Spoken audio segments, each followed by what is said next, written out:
Eu. Tá? Vamos ler o texto bíblico. Me acompanhe de forma silenciosa. Tendo Jesus falado estas coisas, levantou os olhos ao céu e disse: Pai, é chegada a hora. Glorifica o teu Filho, para que o mundo te glorifique a ti. Assim como lhe conferistes autoridade sobre toda a carne, a fim de que lhe conceda a vida eterna a todos os que lhe destes. E a vida eterna é esta, que conheçam a ti, o único Deus verdadeiro, e a Jesus Cristo, a quem enviastes. Eu te glorifiquei na terra, consumando a obra que me confiastes para fazer. E agora, glorifica-me a mim, ó Pai, contigo mesmo, com a glória que eu tenho junto de ti, antes que houvesse mundo. Manifestei o teu nome aos homens, que me destes do mundo. Eram teus, tu os confiastes, e eles têm guardado a tua palavra. Agora, eles reconhecem que todas as coisas que tens dado provêm de ti, porque eu lhes tenho transmitido as palavras que me deste. E eles receberam a verdade, e verdadeiramente conhecem que saí de ti e creram que tu me enviaste. É por eles que eu rogo. Não rogo pelo mundo, mas por aqueles que me destes, porque são teus. Ora, todas as minhas coisas são tuas, e as tuas coisas são minhas, e neles eu sou glorificado. Já não estou no mundo, mas eles continuam no mundo, ao passo que eu vou para junto de ti, Pai Santo. Guarda-os em teu nome, que me destes, para que eles sejam um, assim como nós. Quando eu estava com eles, guardava-os no teu nome, que me destes, protegia-os, e nenhum deles se perdeu, exceto o filho da perdição, para que se cumprisse as Escrituras. Mas, agora, vou para junto de ti, e isso falo no mundo, para que eles tenham o meu gozo completo em si mesmo. Eu lhes tenho dado a tua palavra, e o mundo os odiou, porque eles não são do mundo, como também eu não sou. Irmãos, tem uma pergunta que ela persegue a igreja. Tem uma pergunta que persegue a igreja. Desde o começo. Desde o começo. E essa pergunta, ela atravessa dentro, ela atravessa almas, ela atravessa corações. Que pergunta é essa? Como as pessoas conseguem ver a glória de Deus nas nossas vidas? Sabe? Como que é possível, Vitor, que o mundo olhe para mim e veja a glória de Deus? Como que nós podemos ser esse reflexo da glória do Pai? Essa talvez seja a pergunta mais importante dos nossos dias. É verdade que nós vivemos em um tempo cristianizado. Um tempo cristianizado, não podemos dizer isso. Mesmo em Portugal, que a reincidência de igrejas é menor do que do Brasil, por exemplo, ou de outros países da América, do continente americano, ainda há muitos cristãos em Portugal. Sim. Nós não podemos tirar da equação de cristãos os católicos romanos. Tá? Eles creem em Cristo, são cristãos. Mas, apesar de estarmos em um ambiente extremamente em dias extremamente cristianizados, nós que conseguimos cada vez menos ver a glória de Deus nas pessoas. E como que isso é possível, gente? Jesus, nesse texto que nós lemos aqui, ele conduz cada um de nós ao centro, ao coração desta pergunta. Ele responde isso nesta oração que ele faz, nesses 14 versículos que nós lemos. Enquanto ele ora ao Pai, momentos antes do flagelo da cruz. Sabe, essa oração não é uma oração comum, definitivamente não é. Porque, através dela, Cristo revela aquilo que realmente significa viver com Deus e torná-lo conhecido no mundo. E isso era relevante para a igreja primitiva, para os discípulos de Cristo na ocasião, e é extremamente relevante para nós hoje. É extremamente relevante. Jesus ele vai começar dizendo: Pai, é chegada a hora, glorifica o teu filho, para que o filho glorifique a ti. Então, aqui, para Cristo, nessa oração, a glória de Deus não estava separada do sofrimento que ele deveria enfrentar. Não estava separada da cruz. Pelo contrário, Cristo aqui está fazendo uma menção direta à cruz, à crucificação e à glória que seria revelada através do sofrimento, do maneiro da cruz. E isso, quando a gente olha isso devia mudar tudo para nós. Isso devia mudar completamente a nossa compreensão de vida espiritual, do dia a dia. Porque, afinal de contas, Deus não é conhecido só em momentos de vitória, como algumas linhas teológicas hoje em dia diz. Há quem pregue que Cristo só é conhecido na sua vida se você for próspero. Há quem pregue que Cristo só é conhecido na sua vida se não te faltar nada em casa, porque se faltar, você tem pecado.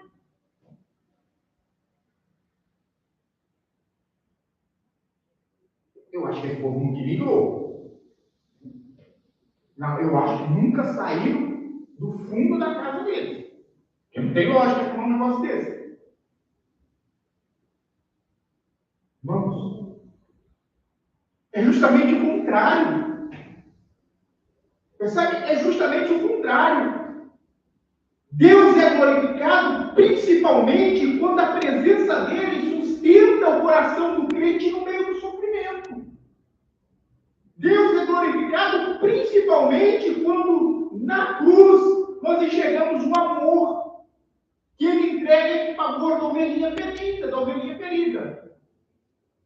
É aí que Deus é glorificado de forma soberana, quando nós entendemos que apesar dos nossos dias serem maus e este mal cair sobre as nossas vidas, ele ainda é Senhor. Lembra do hino? Se Deus quiser, ele é Deus. Se não fizer, ele também é Deus. Sabe os votos de casamento, na alegria e na tristeza? Poderiam refletir muito bem o que eu estou dizendo aqui.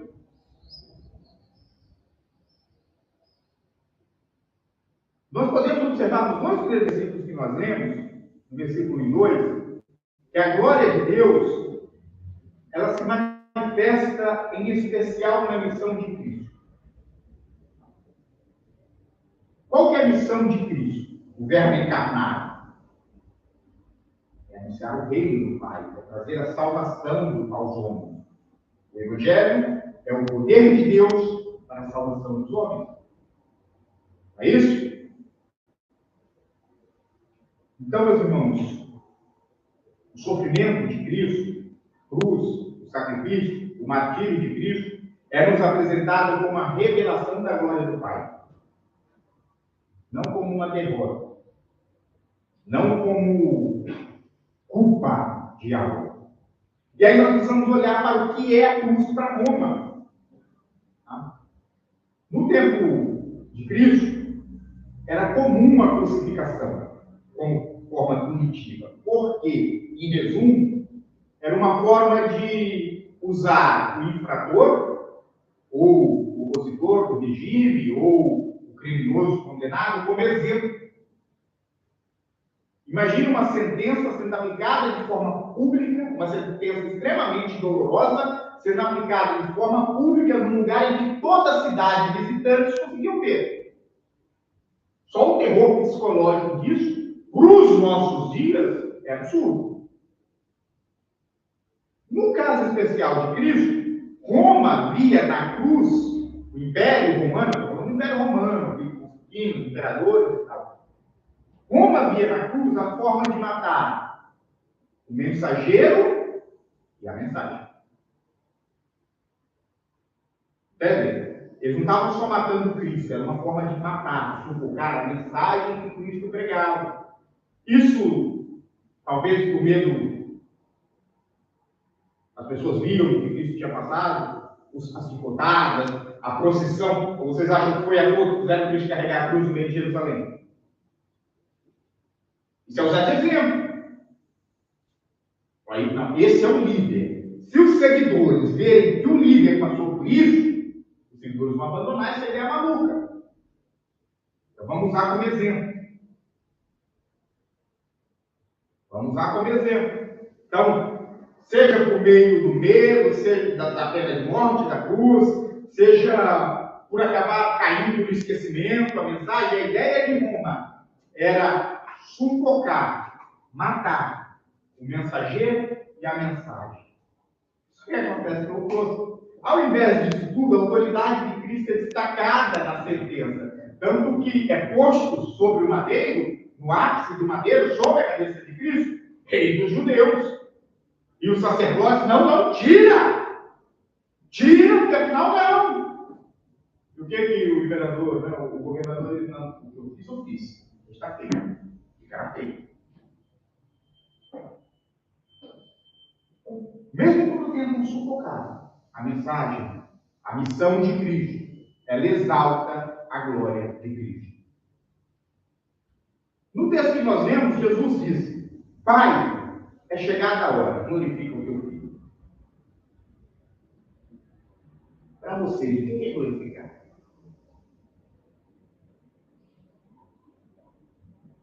Porque hoje em dia, glorificar talvez seja colocar sobre os demais, tornar mais importante. Né? Só que aqui no texto, glorificar não significa essa exaltação humana que nós tendemos a imaginar. Esse glorificar aqui está especificamente ligado com o que haveria de vir. E o que haveria de vir alguns momentos a seguir? A traição e a cruz, o flagelo. E este flagelo, esta cruz, serviria como o ponto ápice da revelação máxima da natureza de Deus para os homens. A cruz, afinal de contas, não era maldição. No caso de Cristo, não era anátema, não era derrota. Mas era a manifestação plena da misericórdia, do amor e da piedade de Deus para os seus. Para os seus filhos. Para mim e para você. Então, irmãos, Deus é conhecido no sofrimento de Cristo. Deus é conhecido quando entendemos a obra redentora de Cristo. A primeira forma que o mundo consegue olhar para mim, olhar para você e ver a glória de Deus, ver o reflexo de Deus, a santidade de Deus, é quando ele olha para nós e enxerga em nós a compreensão de quem Cristo é, o testemunho vivo do divino Senhor. Isso só é possível quando nós entendemos a obra redentora de Cristo. E é por isso que nós somos tão chatos com algumas doutrinas. Sempre nós pontuamos nas pregações uma coisa ou outra. Porque quando a obra salvadora de Cristo não está em evidência nas nossas vidas, no nosso culto, nos nossos hinos, quando Cristo não é o centro, nós não testemunhamos a Deus em si. Nós não testemunhamos a Deus. Em outras palavras, se não for somente Cristo, não é glorioso para Deus. Um evangelho que não seja cristocêntrico não é evangelho. Lembra que eu falei ainda há pouco? O que é o evangelho? É o poder de Deus para a salvação dos homens. Não é a minha vontade para a salvação dos homens. Não é o meu entendimento para a salvação dos homens. Não é o meu intelecto. Não é a minha oratória. Não é o meu orar. O meu... Não, não. É o poder de Deus para a salvação dos homens. O que é o poder de Deus para a salvação dos homens? Em paralelo com a explicação do que é o evangelho. Cristo e esse crucificado. Essa é a mensagem que os apóstolos pregavam e é a orientação para as igrejas seguintes. Anunciar Cristo e esse crucificado. O texto ainda vai falar, para o versículo 3, de vida eterna. E aí, assim, quando a gente fala para pensar em vida eterna, Nicolas, talvez a gente ache que a vida eterna só vai começar depois que a gente morre. Não é isso?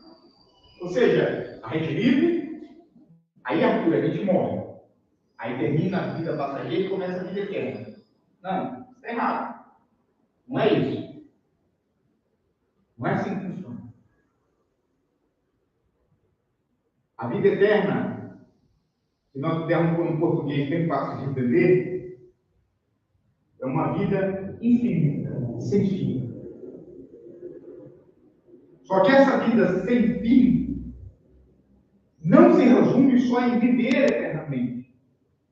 Cristo diz o que é vida eterna. Jesus define no versículo 3. E a vida eterna é esta, que conheçam a Ti, o único Deus verdadeiro, e a Jesus Cristo a quem enviaste. Percebe? Cristo não está preocupado em falar que vão viver eternamente. Cristo está dizendo que a vida, de fato, a vida eterna, de fato, é conhecer a Deus. Conhecer a Ti, o único Deus. E a Jesus Cristo, enviado. Irmãos, a vida eterna não começa depois da morte, tá? Esquece. A vida eterna já começou. A vida eterna já começou.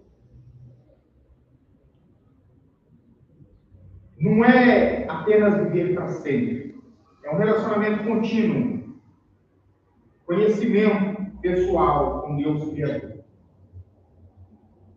Muitos irmãos, calma lá que eu vou lhe explicar porque a vida eterna já começou. Vou chegar lá. Muitos vivem uma fé distante. Uma fé que é baseada em conceitos, em ideias, em pensamentos subjetivos. Mas Jesus Cristo, ele, durante todos esses capítulos do Evangelho de João, ele chama a igreja para algo mais profundo. Vocês lembram no domingo passado que nós falamos, por exemplo, do que é intimidade com Deus? Vocês lembram disso que nós falamos no domingo passado? Que Cristo chama a ter intimidade, a conhecer de verdade, de forma profunda. Durante todo o Evangelho de João, Cristo nos chama para algo a mais. Para ir cada vez mais fundo nas águas. Uma vida em Deus, uma vida eterna, ela é experimentada diariamente. A vida eterna começa quando o homem nasce de novo. Quando o Espírito Santo faz morada. A vida eterna já está acontecendo para justos e ímpios. Os justos, eternamente com Deus. Os ímpios, na nação, eternamente debaixo da justiça de Deus. A vida eterna, sendo conhecer e viver, em especial com Deus, já está acontecendo, porque Deus já habita em nós. Quando nós morremos, quando nós fechamos os nossos olhos e esse corpo material apodrece, a alma não morre, a alma não dorme. Ela vive eternamente com Deus. Aqueles que morreram com Deus, em Cristo, já estão louvando eternamente ao Senhor, já estão com Deus. De mesmo modo, aqueles que morreram sem Cristo, já estão passando pela tormenta eterna. Isso é Bíblia.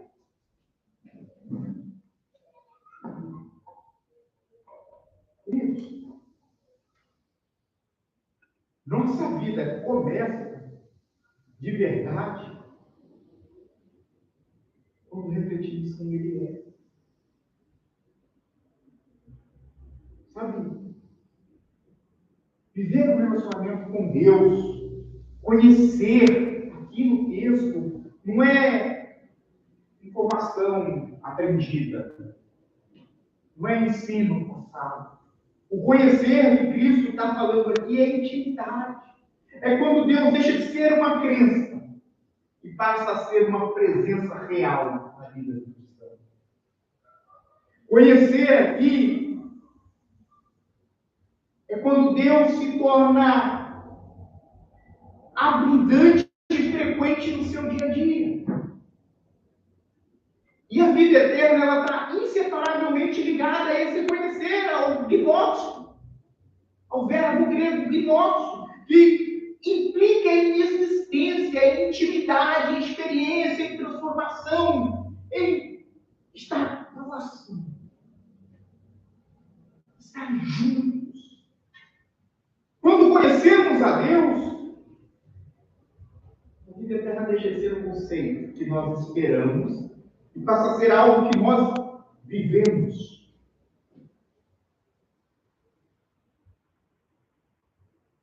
A vida eterna torna-se a expressão perfeita e exata de experiência com o Pai. Conhecer a Deus implica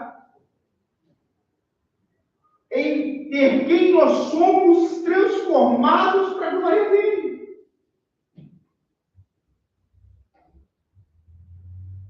E nisso, irmãos, nesta transformação, Cristo é visto.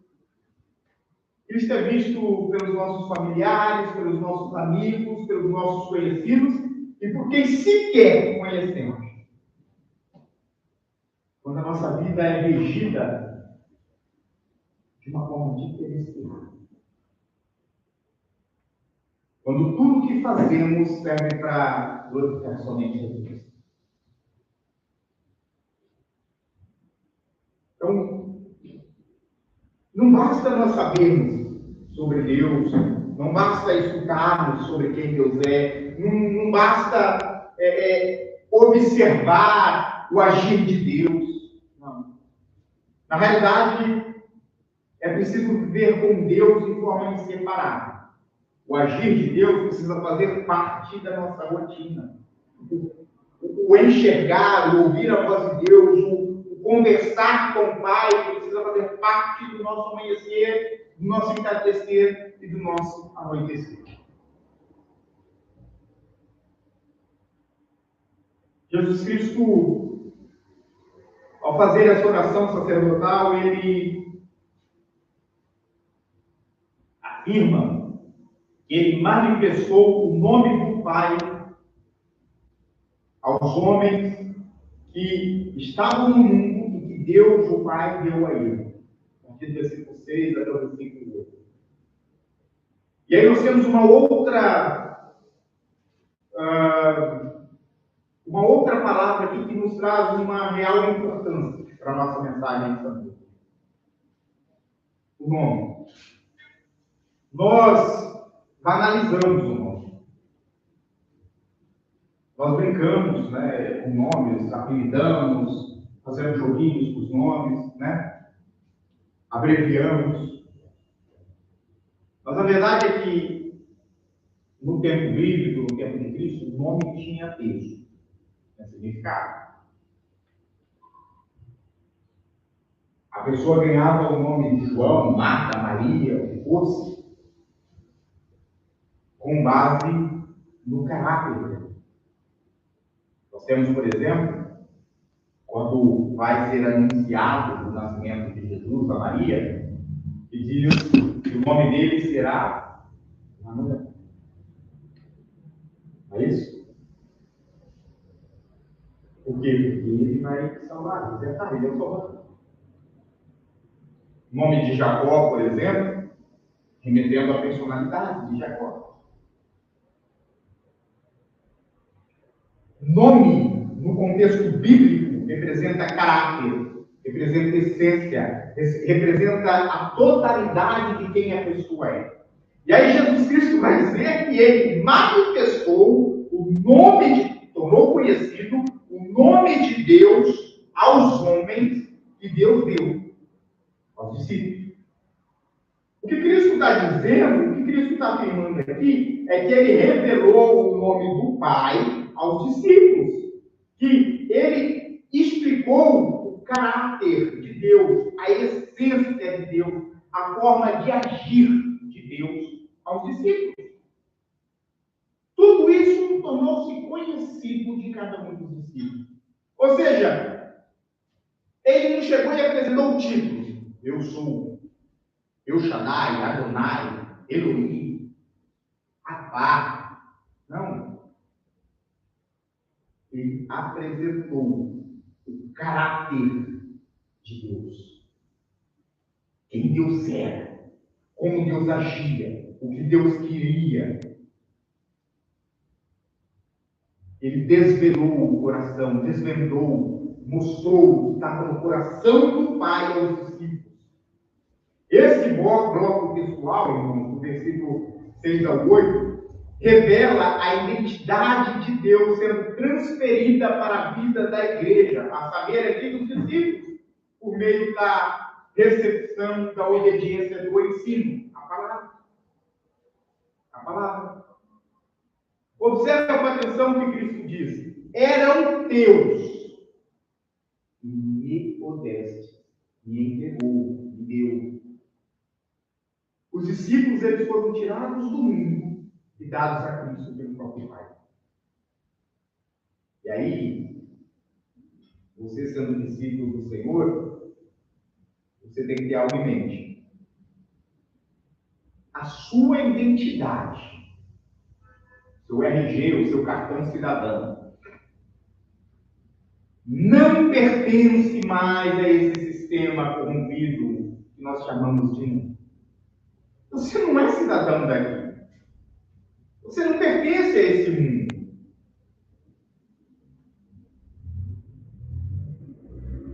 Você pertence ao Criador. Você pertence a Deus. E isso é uma escolha soberana de Deus sobre os seus. Não faz sentido para o Vitor, que eu vou falar aqui. O resto faz. Sabe aquele cartãozinho da cidadania? Foi isso que Deus fez com cada um de nós. Ele foi lá, te buscou, te trouxe para cá. Aqui, você agora é cidadão do céu. Você não precisou ficar em fila para isso. Foi Cristo na cruz que te garantiu isso. Né? Você deixou de ser cidadão brasileiro, português, africano,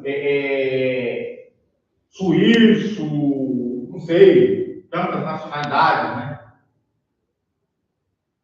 Você deixou. Você agora é o quê? Cidadão celestial. Você pertence ao céu, na vida. Por isso que eu digo que todo cristão é missionário, é evangelista. Um dia você vai ser tirado da terra, mas até você ser retirado da terra, você tem uma obrigação. Pegar Cristo crucificado, anunciar, evangelizar, fazer missões. Meus irmãos, Jesus vai ainda além. Ele valida a caminhada dos discípulos e da igreja, dizendo: e guardaram a tua palavra. O Senhor me deu eles, eu ensinei quem o Senhor era, e eles guardaram, reteram a sua palavra. E no grego usado aqui é tério, que significa vigiar. Guardar é vigiar, é proteger, é praticar com zelo, com cuidado, minuciosamente os ensinos recebidos.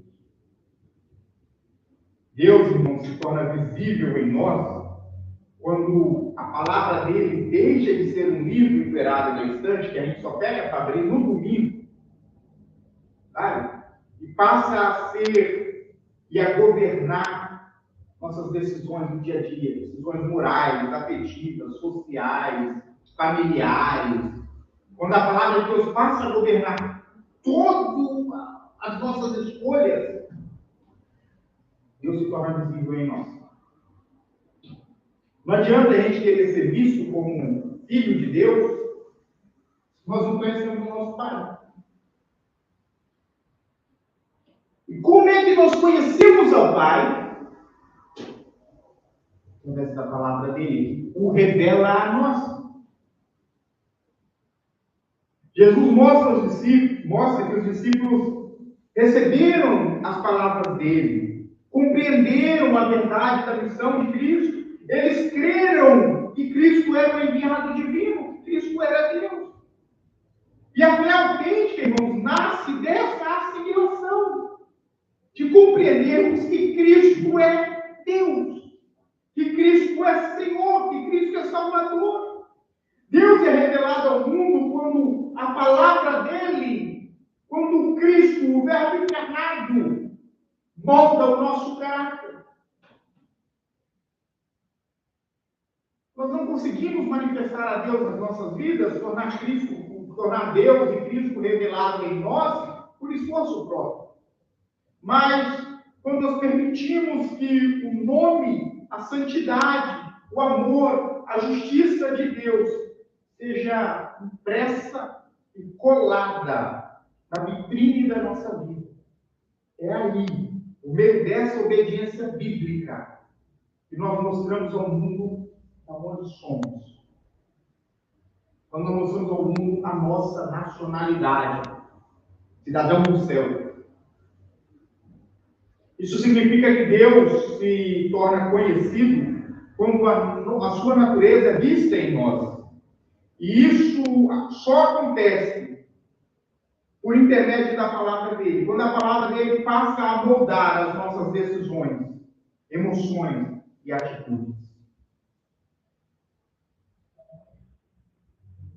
Mas talvez um dos pontos mais fortes de todo esse discurso de Cristo, de todo o discurso de despedida, de toda a oração sacerdotal, talvez o ponto mais forte esteja ali, do versículo 9 ao versículo 11. Os versículos finais que nós lemos. Que é o momento em que Cristo começa a interceder pelos discípulos. Cristo diz, a partir do versículo 9, Radassa, eu rogo por eles, não rogo pelo mundo, mas por aqueles que me destes. Rogo é pedir. Jesus ora, irmãos, pedindo pela unidade dos discípulos. Isso nos aponta para a terceira forma de Cristo ser conhecido, de Deus ser visto em nós. Deus é visto através da unidade da igreja. Deus se torna visível quando o povo de Deus vive de forma única, de forma a ser um só povo. Por quê? Porque em dias em que o mundo está marcado por tanta divisão, tantos conflitos, tanto individualismo, a unidade da igreja se torna uma pregação silenciosa. Sabe? Quando o mundo olha para nós, homens e mulheres de carne e ossos como eles, e veem que nos perdoamos verdadeiramente. Quando o mundo olha para nós e nos vê ter comunhão voluntária com alguém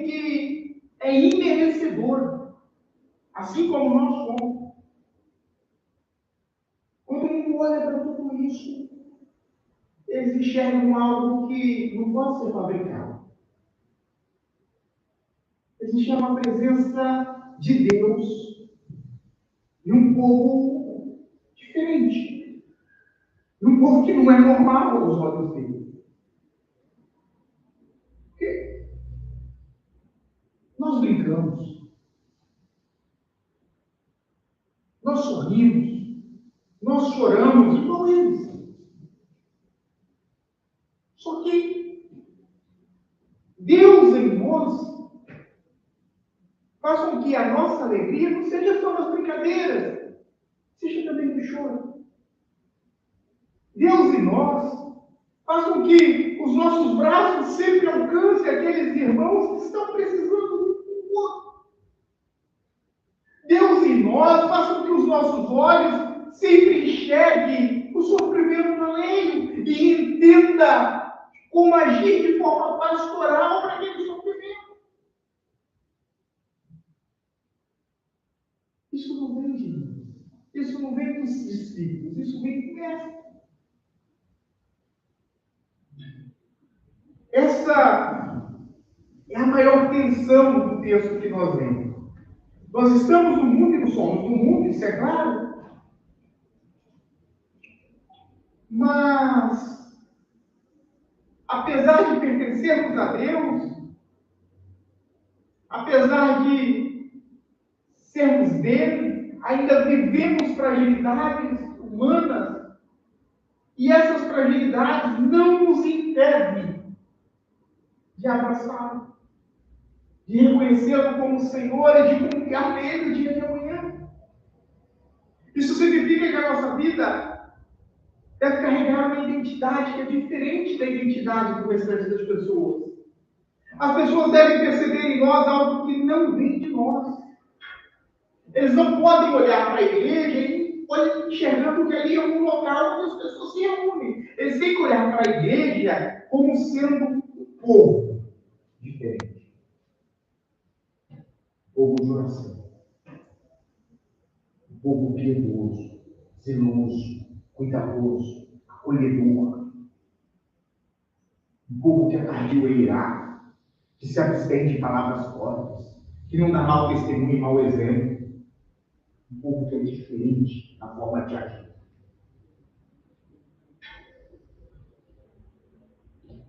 Jesus ora especificamente pelos discípulos, ou seja, pela igreja. Isso nos traz duas verdades. Primeiro, a igreja pertence ao Pai e ao Filho.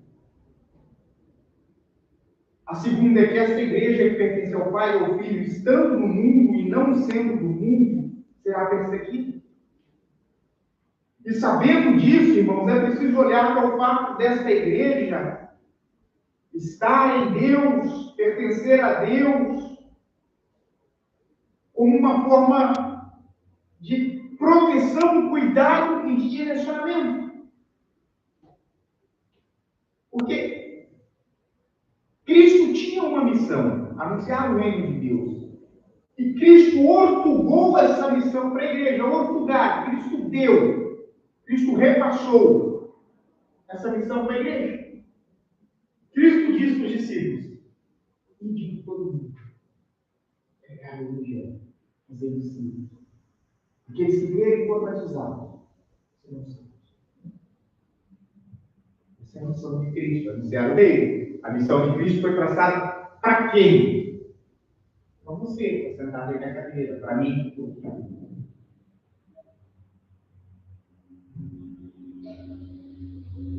Tornar Cristo conhecido, irmãos, é a forma mais didática de cumprir essa missão.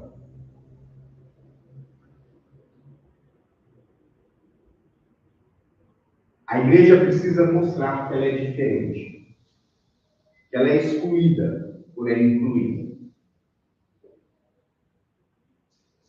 A unidade dos discípulos, a unidade dos servos de Deus dentro da igreja, dos santos, reflete a unidade do Pai e do Filho. E por isso que nós temos o dever de sermos unidos, como cantamos, como família. Irmãos, Isso, sem dúvida nenhuma, torna Deus visível a todos. Fica tranquilo, porque o mundo vai excluir os seguidores de Cristo. Foi assim na época iniciante em que Cristo estava no mundo, e é assim nos dias de hoje. Só que o mundo escolhe excluir os seguidores de Cristo. E os seguidores de Cristo escolhem se acolher debaixo da graça soberana de Deus, então está tudo certo. Não tem problema não. Diante de tudo isso que eu falei para vocês, diante do mistério dessa oração sacerdotal de Jesus Cristo, nós somos confrontados com o propósito final da nossa existência. Ser o espelho da glória e da presença de Deus na terra. A vida cristã autêntica, irmãos, não é um conjunto de regras morais. Tá? Então, não adianta eu chegar aqui para vocês e falar assim, olha, você não faça isso, não faça, pelo amor, não bebe, não anda de bermuda, não usa boné, não bota brinco, não corta o cabelo, não faz... Não adianta eu chegar para vocês e falar um monte de não. Isso não é cristianismo. A vida cristã autêntica, ela não é esse conjunto de regras morais. A vida cristã, ela é a manifestação visível do Deus invisível através de homens e mulheres transformados. É a manifestação de Deus através dos homens. A mensagem de Jesus aqui nos ensina 3 convicções verídicas e inteligíveis. A primeira é que a glória de Deus se manifesta na dor. Tá? Então, nós aprendemos no versículo 2 que a glória de Deus se manifesta no sacrifício. Nós revelamos o Senhor não quando ostentamos triunfos, bens materiais, carro do ano, casa boa, cordão de ouro no pescoço, não. Nós revelamos a glória de Deus quando mantemos a fidelidade e a graça, mesmo nos momentos de dificuldade, aflição e perseguição, nos momentos de cruz. A segunda, lá no versículo 3, nós aprendemos que nós revelamos a glória de Deus na intimidade prática. Ou seja, o versículo 3 nos lembra que a vida eterna é um relacionamento diário e experimental. Glória a Deus. Deus deixa de ser apenas uma doutrina. E por fim, nós vemos no versículo 6 ao versículo 11, que a glória de Deus é manifestada na identidade e unidade da igreja. Nós fomos tirados do mundo para guardar a palavra e fomos chamados a viver em unidade protetora debaixo dessa palavra. O mundo é marcado por egoísmo, por fragmentação, e ele só crerá que o Pai enviou o Filho quando enxergar uma igreja que vive o amor sacrificial e a comunhão inabalável neste Filho, em Cristo ressurreto. Nós precisamos, então, irmãos, responder à pergunta que eu fiz no início. Será que as minhas atitudes diárias revelam a Deus ou o escondem? O meu casamento tem revelado a Deus? A forma como eu lido com as minhas finanças tem revelado a Deus ou tem me escondido? As palavras no meu ambiente de trabalho ou de estudo têm tornado Cristo conhecido em mim ou tem ofuscado Cristo na minha vida? E esse é o pior de todos. As minhas redes sociais, se fossem abertas hoje, serviriam de testemunho de Deus, do meu Salvador, ou serviriam para minha condenação enquanto cristão? O que eu falo, o que eu vejo, o que eu escuto, o que eu curto, o que eu sigo, tem testificado a Deus? Eu tenho ocultado meu Senhor do mundo? Meus irmãos, que o Senhor possa nos conduzir a uma metanoia diária. Nós possamos ser não apenas pregadores de uma mensagem, mas que possamos ser a própria mensagem encarnada. Que o mundo, ao olhar para a nossa fragilidade, consiga enxergar a soberana e amorosa presença de Deus. E o mais importante de tudo, que a glória disso seja sempre ao Cordeiro de Deus que tira o pecado. E nunca a nossa própria exaltação. Amém? Vamos para o finalzinho que ele quer agora. Vamos de pé para fazer a oração? Encerrando nessa tarde de noite. Não se esqueça que nós temos ali o nosso momento do café. Hoje, pelo jeito, não vai dar de tirar o café, mas tem ali, como é que é o nome? Canjica? Canjica doce. Lá na terra do Ilha deve ser outro nome. Moncuzá, isso. Tem ali, vocês têm liberdade para tirar e experimentar. Espero que esteja do agrado. Oremos a Deus. Pai, graças te dou pela vida de cada um dos meus irmãos e peço ao Senhor que o Senhor nos leve a uma metanoia constante, a um pensamento constante de quem tu és e da mensagem que foi pregada esta noite. Que nós possamos entender, ó Deus, que para refletirmos a tua glória, ou seja, para que o mundo veja em nós quem tu és, nós precisamos, Pai, estar ligados a uma vivência prática com o Senhor. Nós precisamos estar constantemente, ó Deus, sendo acrescidos pela sua presença. Precisamos compreender os seus propósitos, os seus caminhos. Precisamos olhar para as suas direções. Precisamos ser dominados pela sua presença e pela sua santa palavra. Que o Senhor possa nos conduzir em sabedoria e graça, trazendo os nossos corações para perto de Ti, para perto do Seu trono, da Sua santidade, para perto dos Seus caminhos. Que não haja em nós dúvidas ou fragilidades no tocante à nossa fé, mas que sejamos verdadeiros testemunhos, baluartes da justiça, anunciando o Teu reino até que Tu venhas e consuma com isso tudo. Pai, te damos glória e te louvamos, porque sabemos que o Seu trono está acima de todos os tronos. Sabemos que o Senhor governa todas as criaturas, e tudo que foi criado pertence exclusivamente ao Senhor, e foi criado especificamente para dar glória, louvores e exaltação ao Seu nome. Que esta semana que está começando seja uma semana repleta de oportunidades, Pai. Oportunidades de aprendermos, de pregarmos, de ensinarmos, de falarmos do Teu amor. Que cada família aqui esteja abraçada pelo Seu Espírito, e a Sua poderosa mão esteja sobre as vidas, os corações e as mentes, protegendo, livrando, direcionando e derramando a sua graça protetora. É o que eu te suplico, em humildade peço, e louvo ao seu nome através de Jesus Cristo. Amém.